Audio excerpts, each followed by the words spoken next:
हम लोग इलाहाबाद पे प्रयागराज हावड़ा इंड पर इंडियन रेलवे एम्प्लॉइज फेडरेशन के महामंत्री north central railway workers union के महामंत्री मनोज पांडे के नेतृत्व में यहाँ हम रेलवे कर्मचारी शांतिपूर्ण तरीके से लोकतांत्रिक तरीके से चारों श्रमिक कोड बिल का विरोध कर रहे हैं। हम पुरानी पेंशन बहाली की बात कर रहे हैं। रेलवे का निजीकरण बंद हो इसकी मांग कर रहे हैं। मैं डॉक्टर कमल उसरी। लेकिन कमल उसरी जी, सरकार तो कहती है कि हमने एनपीएस खत्म करके यूपीएस लागू कर दिया है। यूपीएस एनपीएस से ज्यादा अच्छा है। इसमें आपने कुछ कहना चाहेंगे? बिल्कुल सरकार कह रही तो जो सरकार के लोग हैं उसको सुने। लाखों की संख्या में कर्मचारियों ने यूपीएस न लेकर ये प्रमाण दे दिया है कि उनको एनपीएस यूपीएस नहीं ओपीएस ही चाहिए। नहीं तो फिर कर्मचारी वर्ग तो ये भी प्रमाण कर दिया यूपीएस की जगह एनपीएस अच्छा है। नहीं, बिल्कुल नहीं। अगर ये होता तो सरकार एक बार नहीं, दो बार नहीं, तीन बार नहीं, बार बार तारीख क्यों बढ़ाती रही? और बार बार तारीख बढ़ाने के बावजूद भी वो फेल हुई। रेलवे कर्मचारी अनपढ़ नहीं है। रेलवे कर्मचारी पढ़ा लिखा है। वो बीटेक पॉलिटेक्निक एमटेक करके नौकरी में आ रहा है। उसको पता है कि हमारा भविष्य ओपीएस के साथ है, हमारे बुढ़ापे का सहारा ओपीएस है। इसलिए उसको एनपीएस यूपीएस नहीं चाहिए, केवल ओपीएस चाहिए। आज ये एनपीएस को लेकर के हमारे कर्मचारियों क्या पूरे देश में जो रेल सरकारी कर्मचारी हैं उनमें रोष व्याप्त है। और आज ही के दिन एनपीएस जो है ये मौजूदा सरकार ने लागू किया था। आज हम लोग उसी के विरोध में काला दिवस मना रहे हैं। 4 श्रमिक कानून और एनपीएस को लेकर के।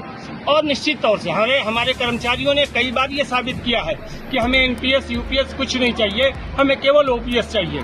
और ओपीएस के लिए लाखों लोगों के बड़े पैमाने पे आंदोलन हुए हैं। और मैं आज इस चीज को स्पष्ट कर देना चाहता हूं कि आज सरकारी कर्मचारियों ने फिर एक मुहिम के तहत ये तय किया है कि किसी भी कीमत पे अब ओपीएस ओपीएस पाने के लिए आंदोलन को और तेज किया जाएगा। चाहे उसके लिए रेल का चक्कर जाम करना पड़े, चाहे जो है उसके लिए जेल जाना पड़े, जाया जाएगा। लेकिन किसी भी कीमत पे हम ओपीएस लेके रहेंगे। देखिए, जो निर्मला सीतारमण जी हैं, एक तो सबसे पहले आपको बता दूं कि वो हमारे देश की जो है वित्त मंत्री हैं, जिनको अर्थशास्त्र का ज्ञान ही नहीं है। उन्होंने अर्थशास्त्र कभी पढ़ा ही नहीं है। वो केवल जो है मौजूदा प्रधानमंत्री की मेहरबानी से जो है इस देश की वित्त मंत्री हैं, तो उनको वित्त का और देश के लोगों का ज्ञान ही नहीं है।